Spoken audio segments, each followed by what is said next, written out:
Anyone that's been to a sporting event, the atmosphere before a game, I think Game Time Decisions has that same exact atmosphere. This is our arena.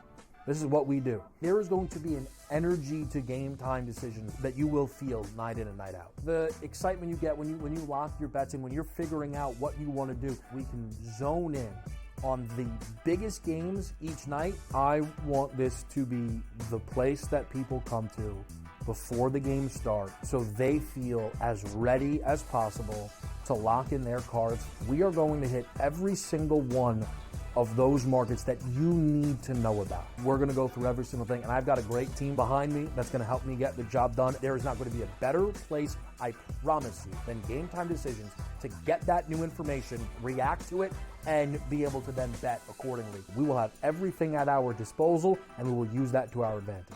I'm Kevin Walsh. Tune into Game Time Decisions from 6 to 8 p.m. Eastern on SportsGrid.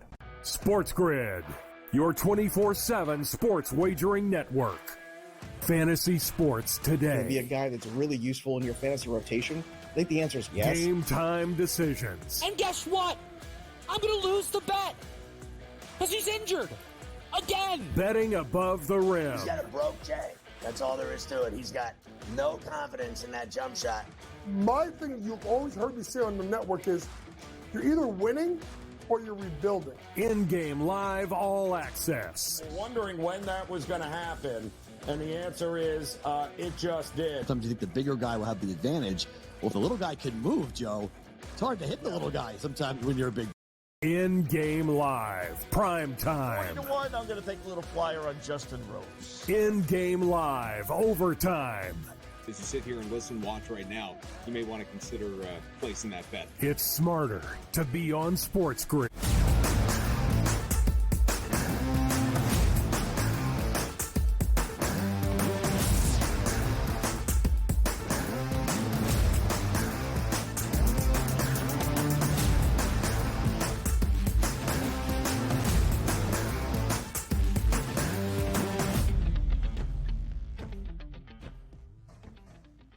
The day has finally arrived as we welcome you to hour number 2 live right here on this Thursday on the early line on SportsGrid. Not just a Thursday, but a game day. Finally, for the 2024 NBA Finals. After a full week without a single NBA playoff game, the championship series starts tonight inside TD Garden in Boston between the Celtics and the Dallas Mavericks on what has already been a busy and chaotic morning in the association with the report the LA Lakers are targeting UConn's Dan Hurley as their next head coach. The NBA told us, DRS, you get a week with nothing. Start filling. Start talking storylines and narratives for the NBA Finals. And then on game day Thursday, everything. The levee breaks, and we have all of the headlines we need around the association.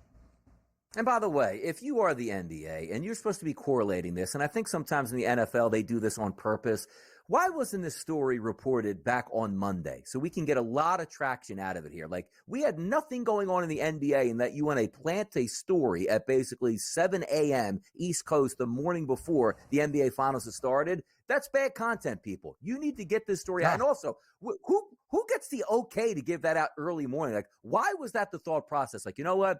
We've been cooking this story up because, much everybody else where you're talking about, let's wait on the NFL where you get the tampering stuff here. Obviously, there's no tampering in NBA action when you're trying to get a head coach, but they didn't just pick up the phone last night, Ben, at 3 a.m. Like, you know what? Great idea. Would love to be a Lakers coach. All right, let's put the game plan together. This had to have been going on for at least a few days. The fact that it broke this morning was kind of interesting to me. The skeptic inside of me would say that the NBA has been off for a week. It is game number 1 on the Disney family of networks tonight on ABC of the NBA Finals. ESPN's Adrian Wojnarowski is the one to tweet this out this morning, trying to build the enthusiasm all day long to stay on those TV networks, where what also is so funny to me is tonight on the broadcast of game number 1, J.J. Redick, the guy that was floated by Shams Charania as the next head coach of the L.A. Lakers just 2 days ago.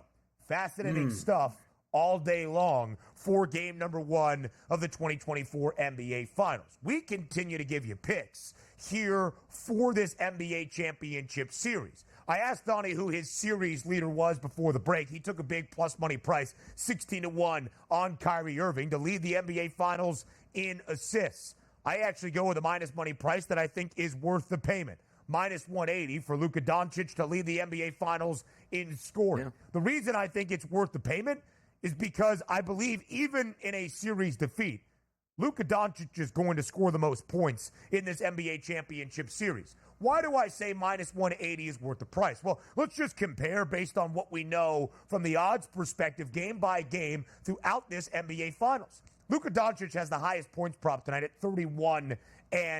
That is 4 more points than the next closest competitor. That's Jason Tatum for the Boston Celtics. One of the great things that has popped up here, DRS, on the FanDuel Sportsbook throughout this NBA postseason, head-to-head specials where you can bet players against each other in terms of points or rebounds or whatever it might be in a certain prop in stat category on each and every night in the association. So there is that match bet between Luka Doncic and Jason Tatum, the two guys that have the best prices to lead the NBA Finals in scoring. And Luka is a minus 225 outright favorite to have more points tonight. If that's going to be the case throughout the NBA Finals, then the minus 180 for Luka Doncic to lead the series is really not all that bad, in my opinion. No, it's not all that bad. And also, let's take up the environment of we're just going to go handicap and use analytics involved. You take a look at the Boston Celtics, the way they're built as a team. On a night-to-night basis, it could be Tatum, it could be Jaylen Brown, and maybe Derek White, as we like to say, gets hot from three-point range and steals one with, 25 points in a game. The one thing that we do look at the Dallas Mavericks on a night-to-night basis, we're not saying the way they win the series is, it'd be nice if P.J. Washington stepped up tonight and maybe Kyrie. No, you actually have to have an unbelievable performance. Let's just say it goes 7 games. Luka's got to be around 30 points every single one of those games for Dallas to compete. And that's not to say that Dallas is a bad basketball team. That's just the way they're built with their superstar player, not the way the Celtics are built, where a couple guys can actually beat you. So that minus 180 price makes some sense because why? He's the favorite to have the ball in his hand when it matters most. And at the end of games, you say, wow, great performance by the Mavericks. They scored 113 points. What did Luka get? 17. That's not happening. So I agree with you with that price point and also the player. We didn't really talk about it in the NBA Finals MVP conversation, both you and I giving the nod to Jason Tatum, but I do believe there's a world the Celtics win the NBA championship and Tatum is not the NBA Finals MVP for whatever reason. I do not believe there is a world the Dallas Mavericks win the NBA championship and Luka Doncic does not win the NBA Finals MVP award. By the way, some drastic movement in that market from just earlier this week. 7-1 now on Jaylen Brown, third shortest price, 18-1 on Kyrie Irving. Those two guys were tied. Oh, no, never mind. That was series scoring leader, right? 12-1 yesterday. My fault. Got a lot of the content mixed up here as we've had a full week off from the NBA. What should have been the final component of this Pick 6, our favorite series storyline for the NBA Finals, is our favorite series special. Some big plus money out there in a fun market. Donnie, what got your attention?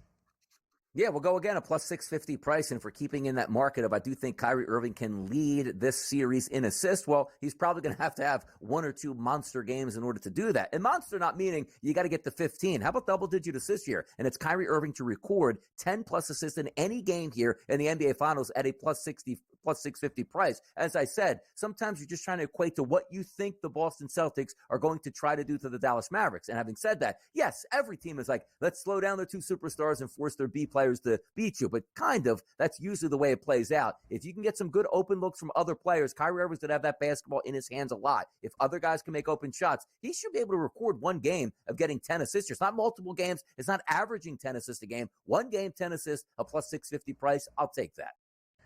I think if he's going to lead the series in assists, there's going to be multiple games he has double-digit assists would be my estimation, knowing Luka Doncic is out there and Jason Tatum, who has been really good with the ball in his hand, as you would expect. Superstar ball in his hand quite often. Even if he's not scoring, he's facilitating. Jason Tatum, 5+ assists in all games of the NBA Finals at a 5-1 number. Tatum has had 5+ assists in 8 of the 9 games since the start of the second round set against Cleveland. I'll take my chances in this series that I think is going to be longer than the Celtics have seen throughout this NBA postseason. But I don't mind Jason Tatum having 5+ times in every game here in the NBA Finals. A complete and balanced effort for a complete and balanced team on track for the Celtics winning an NBA championship. All right, DRS, quickly here. Let's get to some action yesterday around the WNBA. Doubleheader last night in the W. A'ja Wilson continues to make history. 36 points, 12 rebounds, 6 steals last night as Las Vegas goes on the road to Dallas and the Aces win by 14, 95-81. Vegas easily covering as a 9-point favorite. Not only has A'ja Wilson had a double-double in 6 of the 7 games this year for Las Vegas, she becomes the first player in W history to record a game of 35 points, 10 boards, and 5 steals, notching her name in the W record books once more.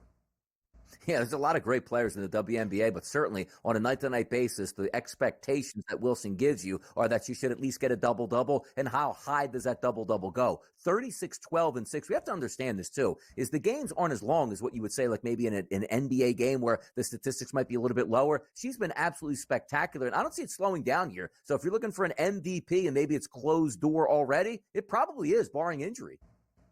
I think it is. It's minus 155 for A'ja Wilson. Some people had an issue last year that Breanna Stewart, who was great in her first year with the New York Liberty, got that award when it should have been A'ja Wilson who would win her second WNBA MVP award in the last 3 seasons. I think she is deserving of it. The Aces, the favorites to win the WNBA title. The Liberty have the second best price. New York on the road today in Atlanta for a matchup against the Dream. We'll have more around the W later. We'll have more in the NBA Finals with our coach, James Young, a little bit later on as well. Now to Major League Baseball. We do that next.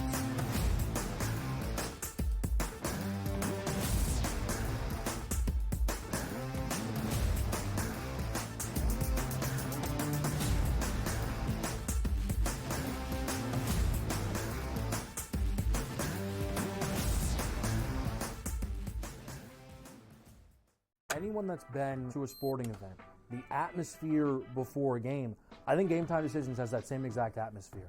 This is our arena.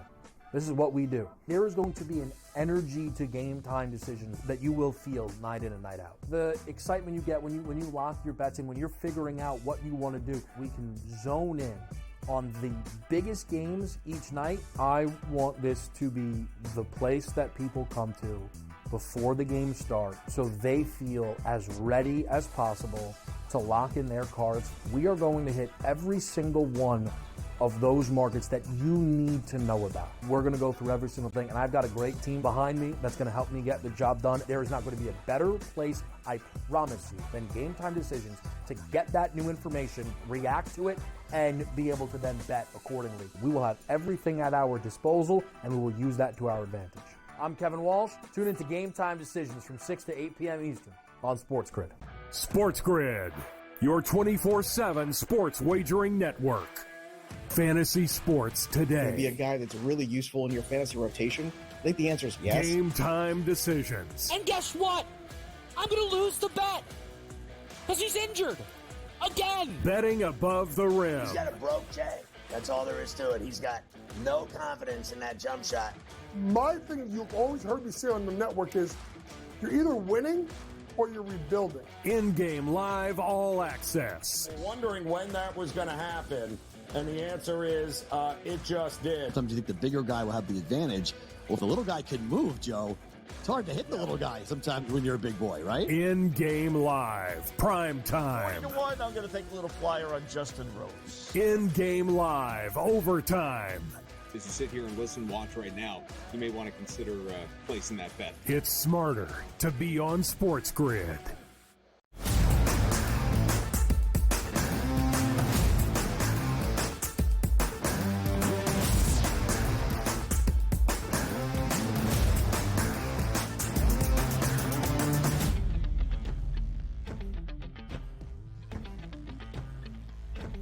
Is there a man more perfect to have on the early line on this Thursday morning to recap Skeens Day number 5 in Major League Baseball history than the guy that's been there from the very jump? It's the play-by-play voice of the AAA affiliate of the Pittsburgh Pirates, the Indianapolis Indians, and his name is Jack McMullen. He joins us live right here as the man in the middle on this Thursday on the early line to look back on a Wednesday evening at PNC Park in the Steel City.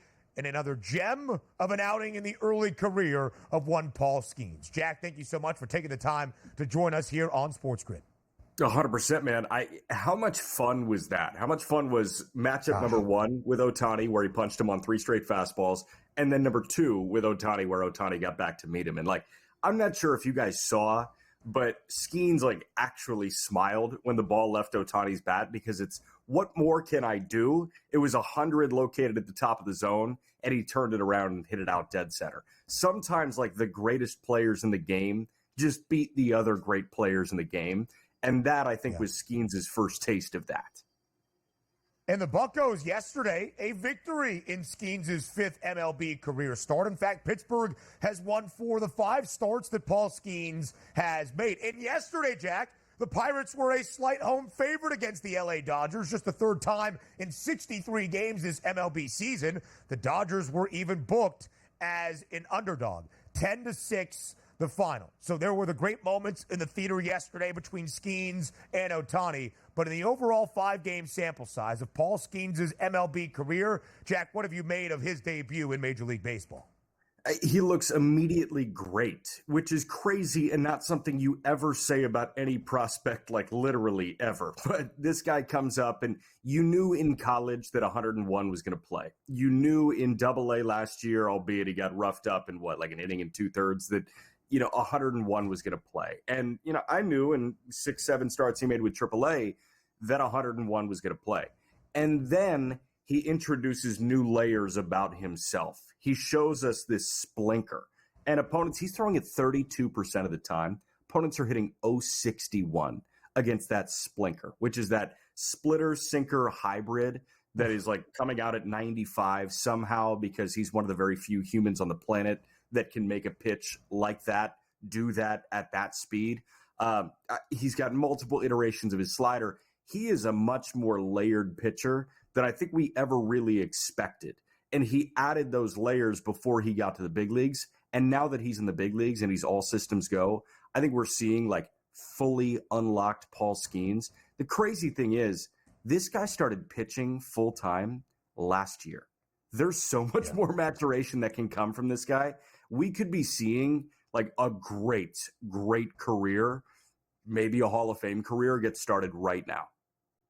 I'm really impressed with what I've seen from Skeens. And also, when you take a look at some of these players that translate from college baseball up to Major League Baseball, sometimes that transition doesn't happen early enough. We were screaming opening day, let's see Paul Skeens here. Now, you take a look at his game yesterday, 5 innings pitched, 6 hits, 3 earned runs, 8 Ks, and 1 walk. His ERA now down to a 3, which is very good. You take a look at his analytical numbers here, very good as well. But my question to you is, moving forward, we saw him yesterday get over 90 pitches, which is probably the expectation. Say 100 to 90 pitches, let's see where it goes. Do we have an innings limit during his rookie year that we're going to see here, Jack, in your opinion?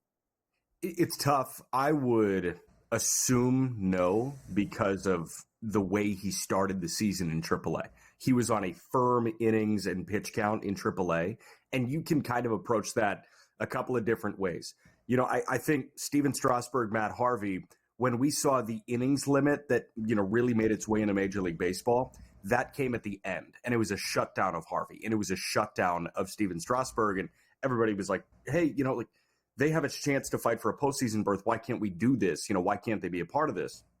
The thing that we're seeing more and more now is a suspension bridge type thing, where you start at the beginning of the year, it's all systems go, and then you taper off your innings in the middle of the season. So late June, maybe to mid-August, and then you ramp up again and join for that postseason push. I think the way to go about it, and I know that there are a lot of contenders that'll use rehabbing pitchers like this, and a lot of contenders that'll use young pitchers like this, is you almost delay their start when it comes to innings accumulation. And they were, lucky enough to be able to do that with Skeens, right? And Skeens, there were some things that I know he needed to work on in terms of the maturation process in AAA. Those took 6-7 starts. It was also the ability to control his innings output. He's throwing 45 pitches, then he's throwing 45 more, then he's throwing 65. You can control that, and then you can unleash him when we get to August, September. I think you're going to start seeing him get over 100 pitches, and you'll probably see that 110 pitch, 115 pitch outing August, September. There's a reason every day that he starts is known as Skeens Day around Major League Baseball. There is so much notoriety on the number one overall pick from the 2023 MLB draft. But at the moment, Jack, he still has the second best price to win National League Rookie of the Year behind Shota Imanaga for the Chicago Cubs, who has also been sensational on the mound to start this season. If you had a vote, and maybe you do, but if you had a vote at this moment, who would you tab as the National League Rookie of the Year so far? No vote for me. It's Shota right now, but look at Jared Jones at plus 2,000, man. Like, why is he that far down the line? I know it's his teammate, and I know that Skeens is grabbing, all of the fanfare right now, but let's not forget Jones just put together the better start this week. He went 6 shutout against the Dodgers. Like, he blew 101 by Ohtani the night before Skeens blew 101 by Ohtani. So we have to appreciate that the Pittsburgh Pirates might have pocket aces, which is crazy to wrap your head around. Skeens came with the fanfare. Jones came with less fanfare. But it's 99 to 101 sometimes at the top of the zone from a really small guy. It plays so well at the top of the zone. And, dude, I mean, he's shut down. He's not walking anybody. I know he battled the command bug a little bit last time out, but, he started on a historic strikeout to walk rate. And I think this guy is an absolute beast. Look at Pittsburgh, man. Choose your favorite arm there. Let's not forget, to have success in Pittsburgh, first you need to go through Indianapolis, and Jack McMullen needs to call your outings. That's your pathway to success in Major League Baseball. That guy in the middle right there. He's back for a second straight segment next.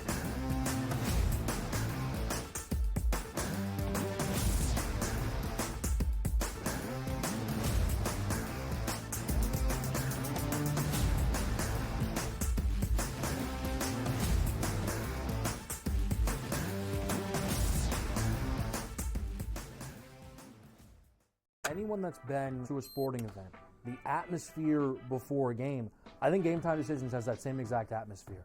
This is our arena. This is what we do. There is going to be an energy to Game Time Decisions that you will feel night in and night out. The excitement you get when you lock your bets and when you're figuring out what you want to do, we can zone in on the biggest games each night. I want this to be the place that people come to before the games start so they feel as ready as possible to lock in their cards. We are going to hit every single one of those markets that you need to know about. We're going to go through every single thing, and I've got a great team behind me that's going to help me get the job done. There is not going to be a better place, I promise you, than Game Time Decisions to get that new information, react to it, and be able to then bet accordingly. We will have everything at our disposal, and we will use that to our advantage. I'm Kevin Walsh. Tune into Game Time Decisions from 6 to 8 p.m. Eastern on SportsGrid. SportsGrid, your 24/7 sports wagering network. Fantasy sports today. To be a guy that's really useful in your fantasy rotation? I think the answer is yes. Game Time Decisions. And guess what? I'm going to lose the bet because he's injured again. Betting above the rim. He's got a broke J. That's all there is to it. He's got no confidence in that jump shot. My thing you've always heard me say on the network is you're either winning or you're rebuilding. In-game live all access. Wondering when that was going to happen, and the answer is it just did. Sometimes you think the bigger guy will have the advantage. Well, if the little guy can move, Joe, it's hard to hit the little guy sometimes when you're a big boy, right? In-game live, prime time. 1-1, I'm going to take a little flyer on Justin Rose. In-game live, overtime. As you sit here and listen, watch right now, you may want to consider placing that bet. It's smarter to be on SportsGrid.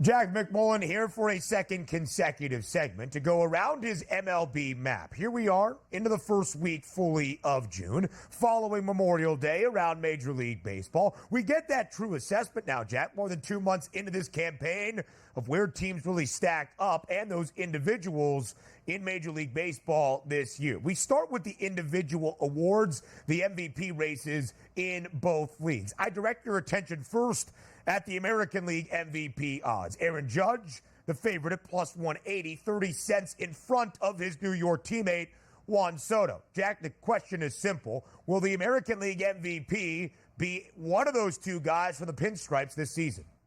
Yes, absolutely yes. I do believe that it's Aaron Judge if he can stay healthy. And this guy on the heels of, a fine by his standards, actually, no, below average by his standards month of April, parlayed into the month of May that he had. Like, I was trying to really dive into the excellence of Aaron Judge in May.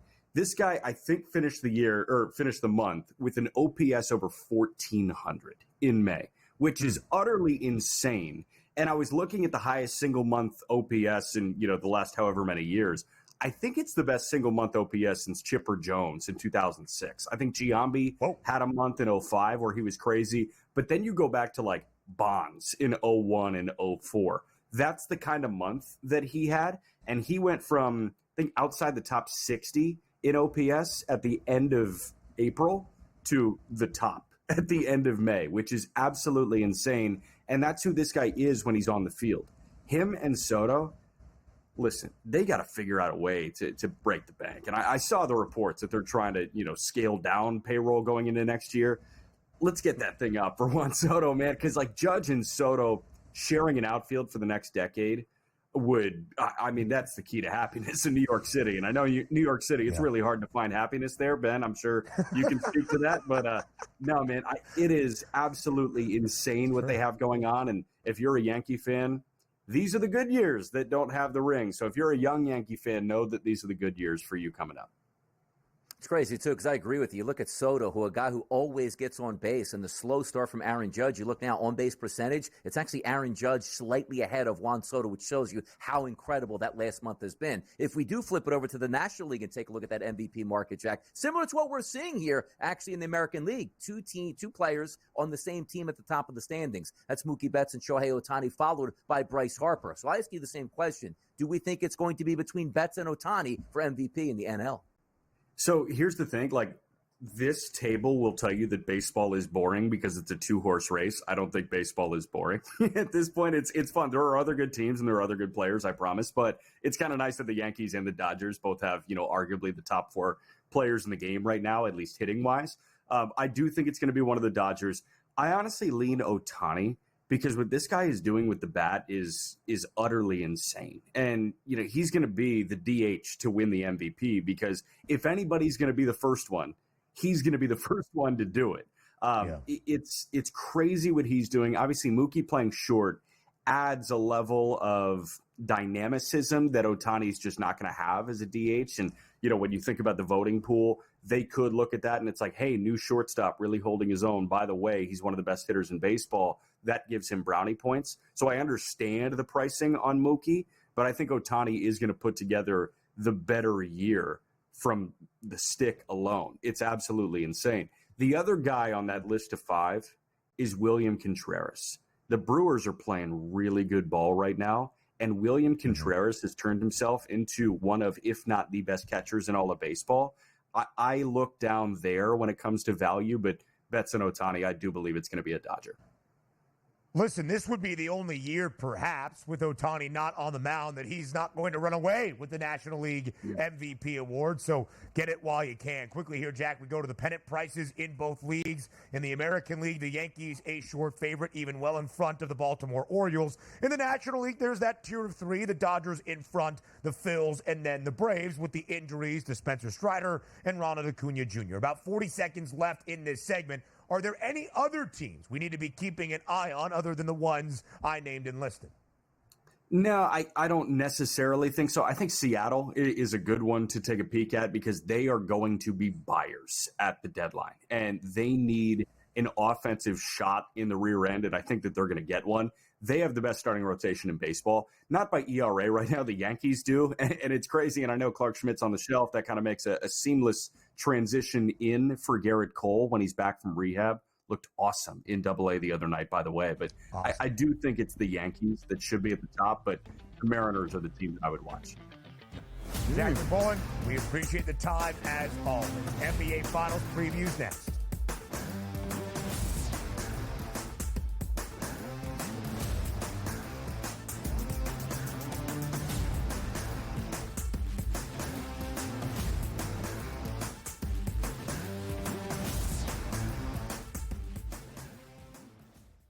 Anyone that's been to a sporting event, the atmosphere before a game, I think Game Time Decisions has that same exact atmosphere. This is our arena. This is what we do. There is going to be an energy to Game Time Decisions that you will feel night in and night out. The excitement you get when you lock your bets in, when you're figuring out what you want to do, we can zone in on the biggest games each night. I want this to be the place that people come to before the game starts so they feel as ready as possible to lock in their cards. We are going to hit every single one of those markets that you need to know about. We're going to go through every single thing, and I've got a great team behind me that's going to help me get the job done. There is not going to be a better place, I promise you, than Game Time Decisions to get that new information, react to it, and be able to then bet accordingly. We will have everything at our disposal, and we will use that to our advantage. I'm Kevin Walsh. Tune into Game Time Decisions from 6 to 8 p.m. Eastern on SportsGrid. SportsGrid, your 24/7 sports wagering network. Fantasy sports today. Be a guy that's really useful in your fantasy rotation? I think the answer is yes. Game Time Decisions. And guess what? I'm going to lose the bet because he's injured again. Betting above the rim. He's got a broke J. That's all there is to it. He's got no confidence in that jump shot. My thing you've always heard me say on the network is you're either winning or you're rebuilding. In-game live all access. Wondering when that was going to happen, and the answer is it just did. Sometimes you think the bigger guy will have the advantage. Well, if the little guy can move, Joe, it's hard to hit the little guy sometimes when you're a big boy, right? In-game live, prime time. 20-1, I'm going to take a little flyer on Justin Rose. In-game live, overtime. As you sit here and listen, watch right now, you may want to consider placing that bet. It's smarter to be on SportsGrid.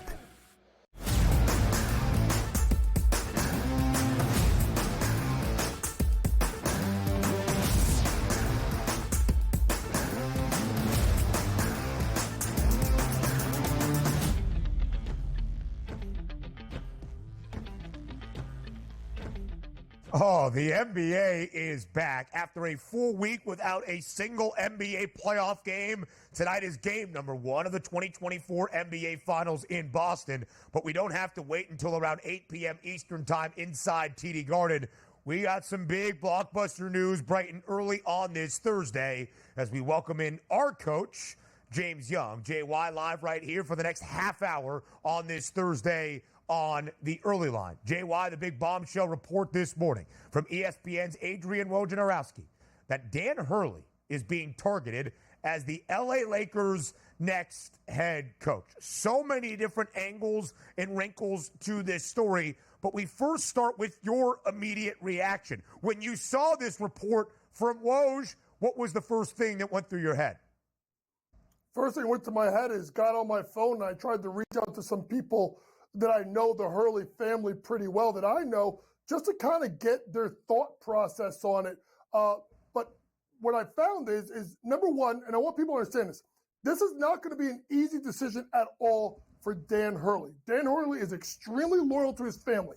Dan Hurley is a Northeast guy. He was rumored to go to Kentucky. He didn't want to leave. He didn't want to leave the area. He's loved by his players. His father, Bob Hurley, was offered tons of college jobs over his time at St. Anthony, never left. But the big caveat is, Ben, is he does, and his desire has always been to coach in the NBA. So the ability to go to an iconic franchise makes sense. But when you peel back and you start looking at it, LeBron talks about his offense. So I went to Synergy and I was like, you know what? Let me do a deep dive. Well, one they run a lot in the NBA, pick and roll. Whether you talk about pick and roll, giving it to the roll, or the guy with the ball continues with it. How about this past year? 99th percentile pick and roll offense when they give it to the roll. 93rd percentile if the handler keeps the ball. So if you're talking about a guy that has an innovative ball screen offense and allows the players to play off of it, but also his way that he developed players, Ben, over his time at UConn and before that URI, before that Wagner, before that St. Benedict's. This guy's got a track record of developing players, and let's be honest, Ben, it's a lot of money. It's a lot of money. He only gets about $5 million at UConn. It's going to be at least double, if not triple, what he's going to get to go to the Lakers. But also the fact of it sets everything up for a long-term future. And we've seen so many college coaches get out of college basketball because of the NIL situation. And it's equally fitting. 20 years ago, the Lakers tried this with Mike Krzyzewski. Can they close the deal this time? They couldn't do it 20 years ago with Coach K. Yeah, it's interesting the way we look at it, too, because the timing is perfect for him. You even equate this to college football. You know, Harbaugh up at Michigan finally wins the championship. We know he's a pro coach, goes to the pros. Now you see this move with Hurley, and I think it's the perfect time to do it. But also, I have a question for you here, because the wording that we're getting used here out of Los Angeles is, this isn't like LeBron's guy who he handpicked, who I want here for the next 2 years, then you do whatever you want when I leave town or if I retire at this point. This looks like they want this to be a long-term marriage, 5 years, 10 years, 15 years. Just talk about Hurley, the coach, and how his game is going to equate to the NBA. But I know you just explained it in the terms of X's and O's, but how can he handle that LA market here where the expectation on a year-to-year basis is championship after championship, and he's done that in college now? His I don't want to call it arrogance because I don't want people to think I think Danny's arrogant.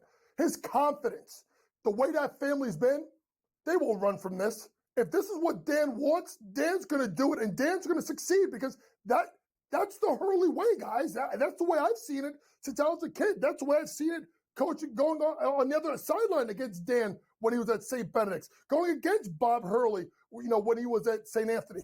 This is the Hurley way. They're not going to run from this. And if there's a guy that can do it, it's going to be him. He's extremely confident. He's kind of clever and smart with the media. But also, when you talk about the long-term fit, you got to remember, there's also the Anthony Davis factor.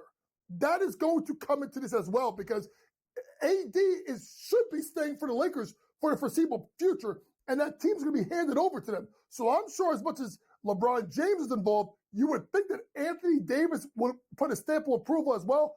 I personally think it's a home run hire because also the way that you build your college teams every year through the NAL, it's almost like free agency all over again. And you got to court guys. You got to make them feel welcome. You have to develop them. I think Dan Hurley would actually do a fantastic job with the Lakers.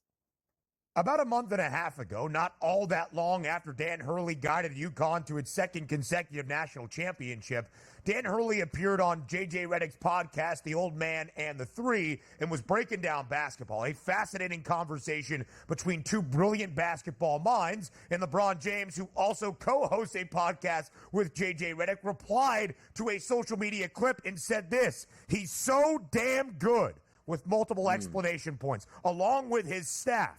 Super creative with their O, meaning offense.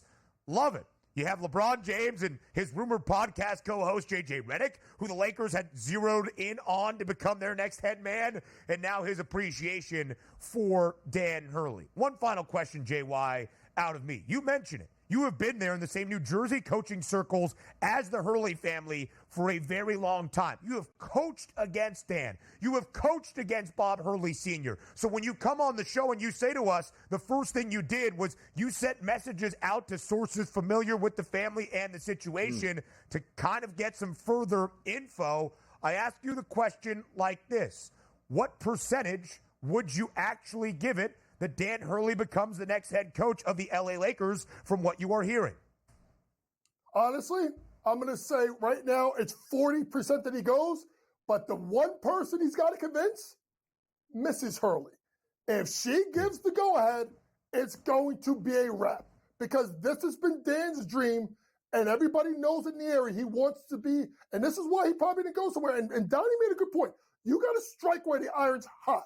It's not going to be any hotter than winning back-to-back national championships. And as good as they're going to be, with Alex Carabin coming back, with the recruiting class, they're not – I should never bet against Dan, but it's going to be extremely hard to get a three-peat. I think if Mrs. Hurley gives the approval, I think he's gone. If the money's right, he's going to go to the Lakers, and I think it's going to be fantastic for the league and fantastic for the Hurley family. That's generational wealth he'll get by coaching the Lakers, an iconic franchise for what, $12, $15 million a year? That's outrageous.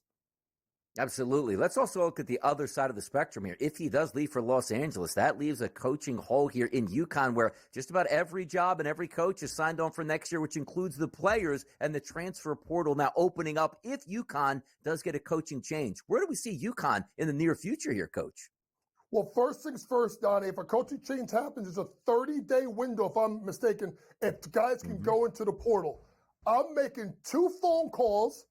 I'm making them to Big East coaches with Northeast ties. Number one, I mean, he was at Providence. He went to Georgetown. Why not call Ed Cooley? See if he'll just come back north and come to Hartford. The other guy is, and this is just me speculating, I'd call Shaheen Holloway. The money isn't right with the NIL at Seton Hall. He is a Northeast guy. He's another loyal guy. And he's going to get frustrated with the fact that he can't compete with these other schools in regards to NIL money. If a guy like Shaheen Holloway got to a place where it's an even playing field with NIL, you will see the great Shaheen Holloway be a guy that can take teams to the Sweet 16, Elite 8 almost every year with the right players. When can we get a third call on the line for one James Young? The New Jersey pipeline leading Connecticut to success. Why is that not happening? No. Hey, but listen, if Shaheen or Dan want me to jump on staff, I know Sean's got my number. They can give me a call. Where would you rather go? Would you rather go to Stores or LA? I'd rather go to Stores. I'm Put the shades on. You be a star, JY. You be a star out there. Right there. A preview of Game 1 next.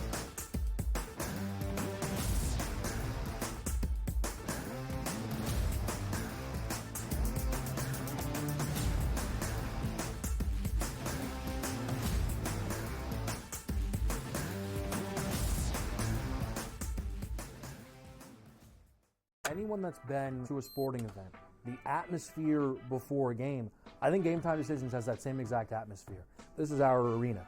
This is what we do. There is going to be an energy to Game Time Decisions that you will feel night in and night out. The excitement you get when you lock your bets in, when you're figuring out what you want to do, we can zone in on the biggest games each night. I want this to be the place that people come to before the games start so they feel as ready as possible to lock in their cards. We are going to hit every single one of those markets that you need to know about. We're going to go through every single thing, and I've got a great team behind me that's going to help me get the job done. There is not going to be a better place, I promise you, than Game Time Decisions to get that new information, react to it, and be able to then bet accordingly. We will have everything at our disposal, and we will use that to our advantage.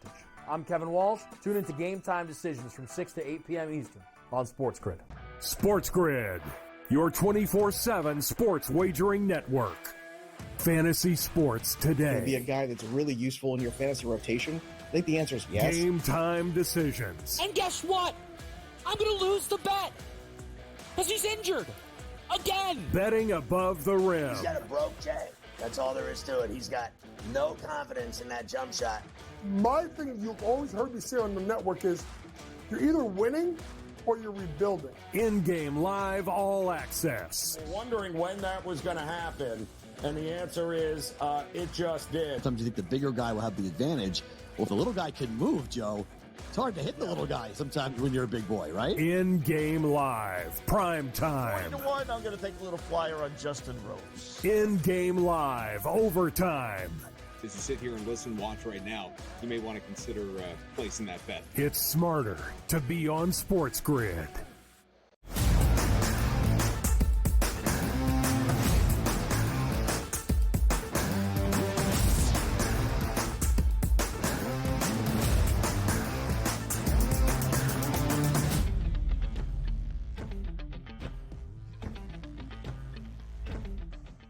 So what a day in the NBA, but it ends finally with the opening night of the 2024 NBA Finals. After a full week off from NBA playoff action, the opening night of the NBA Championship Series happens on this Thursday evening in Boston, inside TD Garden, between the Celtics and the Dallas Mavericks. JY, you have been here multiple times since game number 5 of the Western Conference Finals between the Mavs and the T-Wolves came to a close last night. Multiple times since the Celtics swept the Indiana Pacers a week ago Monday in the Eastern Conference Finals. We have looked at the NBA Finals from every single angle. It is finally time to truly break down game number 1 and what we see tonight inside TD Garden. Here are the updated numbers at this moment. A 6.5-point spread in favor of Boston. The over-under, 215 and a hook. JY, you see the spread, you see the total. What do the numbers tell you about how game 1 plays out tonight in Beantown?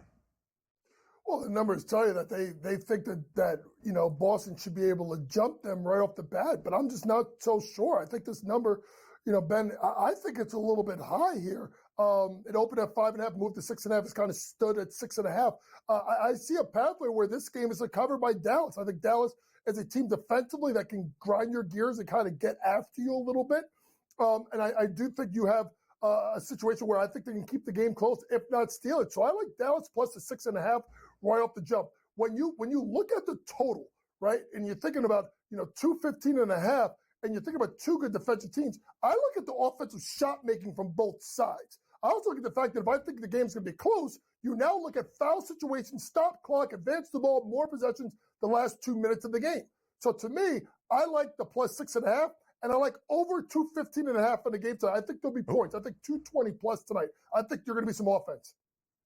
We take a look at some of the betting stats here from the FanDuel Sportsbook on the way this game is shaping up. 75% of the tickets coming in on the Dallas Mavericks, but yet we still have that 6.5-point line. Coach, you've been around the block, here. Let's take a look at the two teams entering into this environment, because when you're in mode from September, October, all the way through to the end of the regular season, you're playing every few days. You've been engaged, certainly. Now we're taking a look at teams that have over a week off extended break. Is the play expected to be sloppy early on, or are these guys going to be on their P's and Q's right away, rested, healthy, and prepared tonight? Both. And it really depends on the player. For me, when you look at a team like Boston, I am a little bit – one of the reasons why I like Dallas plus the points is the Porzingis factor. Number one, we don't know if this guy's completely healthy. Well, let's be honest. And he's basically said, I'm not 100%. Number two is how you're going to integrate a guy that hasn't played since April 29th, right? So to me, that kind of lends me to even as a rim protector, there should be more points there. And then, for a team like Dallas, I think they needed the rest. Having grueling series, having the OKC series go 6 games, for them to get a little bit of break, especially when a team that's so reliant on Luka and Kyrie to get going. Mm-hmm. Now, I know that Luka was not good at some parts, and his game has taken off the last 3 or 4 games. I think the rest is good for them. I think there's points here tonight, guys, and I think, you'll see an up-and-down game. The chess match, to me, is going to really start after game number 1 when you figure out for Joe Mazzulla, because I don't know if Porzingis is healthy. I don't know how much you can rely on Al Horford. I think Gafford and Lively may be a little bit too long and a little bit too athletic for a guy like Al Horford to defend.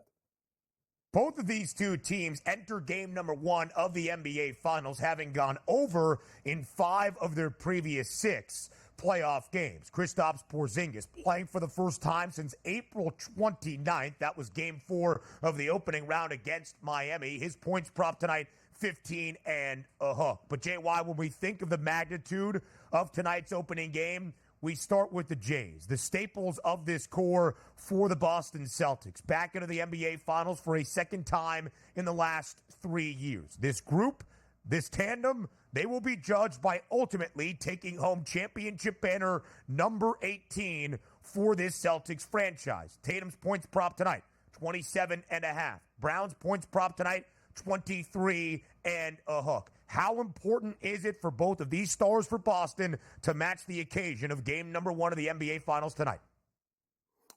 I think it's very important, Ben, because when you look at these two superstars, they have times where they do disappear. You've seen Jason Tatum struggle mightily. I still think of that 6 for 17 performance in game number 6 versus the Warriors a couple years ago. Jaylen Brown, who's been really good. They need those guys to step up because I've always thought going to this series, Ben, I thought that Luka and Kyrie were going to outperform Tatum and Jaylen Brown. So to me, it's how close can Brown and Tatum be to Luka and Kyrie? Because I think Luka and Kyrie are going to be absolutely dynamic in this series. So it's important for them, and it's important for a good start for those guys because, especially for Tatum after Game 6, the last thing you want to do is go 6 for 17 Game 1, Ben, and now you're already having doubts going into Game 2. If we're taking a look at some other players on the Boston Celtics, the key ingredient here is this is a very good team getting back a quality player, a guy that's averaging 20-7 in the regular season. That's Kristaps Porzingis. We take a look here at the FanDuel Sportsbook coach. 15.5 is his points prop. Number one, how long do we think he plays tonight in the starting lineup, and how effective will Kristaps Porzingis be? I would be looking at the rebounds more than anything with KP. I know that's why I've been on this network talking about it. I think he leads the series in rebounding because of his ability to be around the basket. I don't know right off the bat about his scoring. That's something I'm going to have to look and watch in game number 1. I think Derek White is someone also we have to take a look at and see what he does offensively because he's a guy that can stretch the floor. On the other side, I keep looking at P.J. Washington, guys, and that's a guy's points props at 11.5. I like that a bunch of. I think FanDuel has it for the 10-plus points every game. This is a guy that's gone over 6 straight games versus Boston. I think every time it's in 14 or more. I really like 11.5 points to go over for P.J. Washington. I can't touch the threes because it's too much juice. 11.5 plus points for P.J. Washington tonight. Double digits for P.J. Washington in all 5 against Minnesota. In fact, he has reached double digits in 10 of the last 11 games for the Dallas Mavericks. We'll talk about Luka Doncic and Kyrie Irving on the other side and some finals predictions up next here on the early line on this Thursday on SportsGrid. Might be the last time we have JY on the program before he joins the staff of Shaheen Holloway at Connecticut for the UConn Huskies. More coming your way next.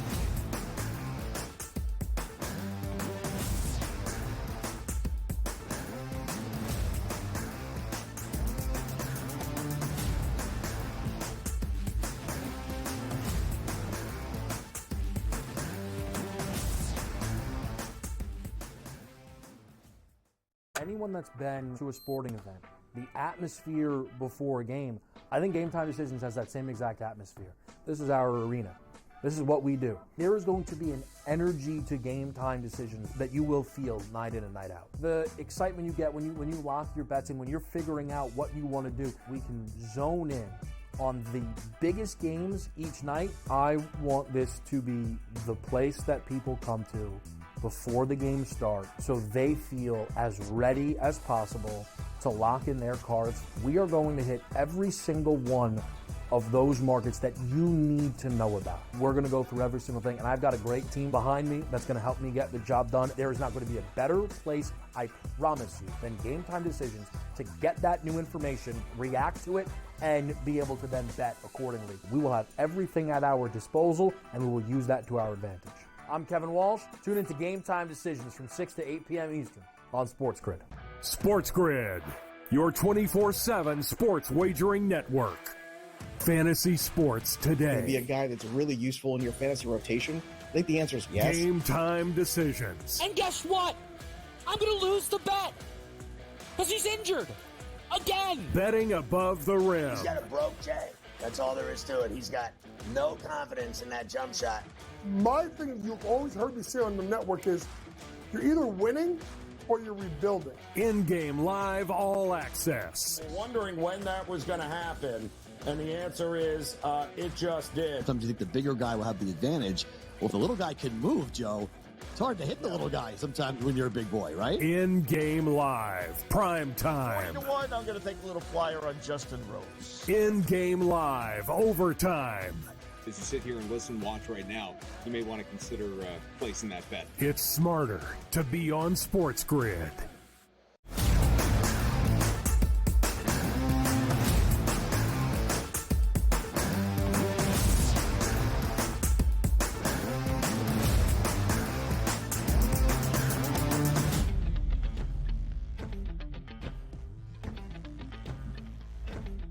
Game number 1 of the 2024 NBA Finals tonight in Beantown inside TD Garden between the Dallas Mavericks and the Boston Celtics. JY, in our preview of the series overall, it's been pretty easy to share why if you have belief in Dallas, it starts with Luka Doncic. You add in the dynamic duo that was Kyrie Irving for Dallas in the Western Conference Finals against Minnesota.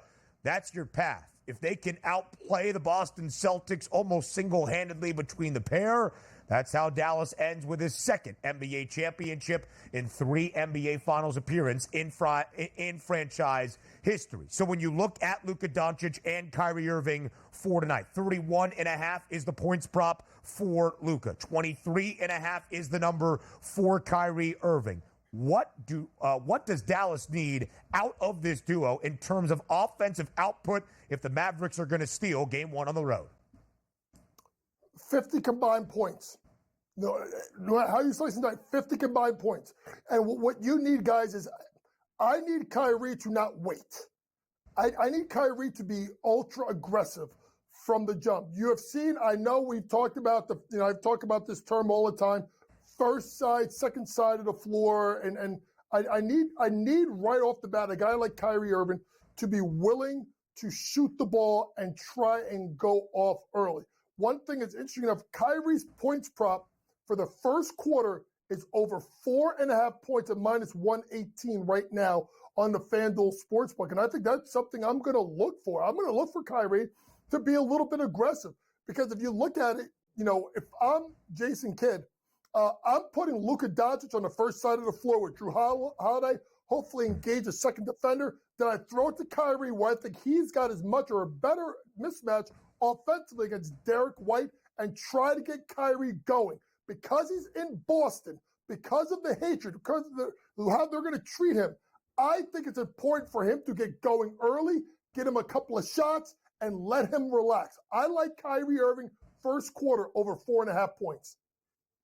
Take a look at this series and the prices here. The Boston Celtics to win the series, coach, at a -225 price. If we're taking a look at that spread on the series, the Boston Celtics a minus game and a half, and that's at a +106 price. Are we looking at an extended series? And also, more importantly, who ends up winning the series and hoisting the trophy? Donnie, I am not changing my pick. I came on this show right after it happened, and I said Dallas and Six. And I'm sticking to it. My mother, like I said, my mother was saying, that's my story, and I'm sticking to it. I'm sticking to it. Dallas in 6 games to win this series. People are talking about Dallas in 7. I don't see a path of them winning a Game 7 in the TD Bank Garden, even though I think Luka Doncic can single-handedly put them on his back and do so. Too much of a heavy lift. I think this is 1-1 after 2 games. And I think this is a 6-game series. Dallas Mavericks win the NBA championship. The Dallas Mavericks to win the NBA Finals in 6 games, 4-2, is +550. It is the shortest correct score in that market for the Mavericks to end as a champion. The 3 shortest prices, though, all see Boston winning in 5, 7, or 6 in that exact order. So, JY, if we looked at game number 1 of the 2024 NBA Finals tonight, if you had to dwindle it down is the right word. If you had to dwindle it down to a best bet, what is your best bet for the opening night of the NBA Finals in Boston tonight? P.J. Washington over 11.5 points is my best bet. I think he has a game. If you want to look at it, maybe an alt, depending what it is, for P.J. to get you 15-plus points, that'd be something I'm intrigued at. That's +210 right now on the FanDuel Sportsbook because I think he's going to have to be the third guy. I think P.J. Washington's going to have a sneaky good series because I think at times Tatum could get lost defensively. That corner 3 pocket, left corner, is going to be wide open for him. 2.5 made threes. That's P.J. Washington Jr.'s 3-point prop tonight. He has been great from deep for Dallas throughout this series. The under the heavy juice at -220. He is -230 to make at least 2 threes in game number 1 of the 2024 NBA Finals. JY, as always, we appreciate the time. You stay on the phones. You stay on the phones. You keep contacting the Hurley family, and you figure out if Dan is on his way to L.A. I don't care about Woj. I don't care about Shams. We need a new breaking news insider into the mix. And could it be our coach, J.Y. James Young? J.Y., as always, thank you. A fadeaway to the break ahead of game number 1 of the 2024 NBA Finals tonight. We hear from the public to start hour 3 up next.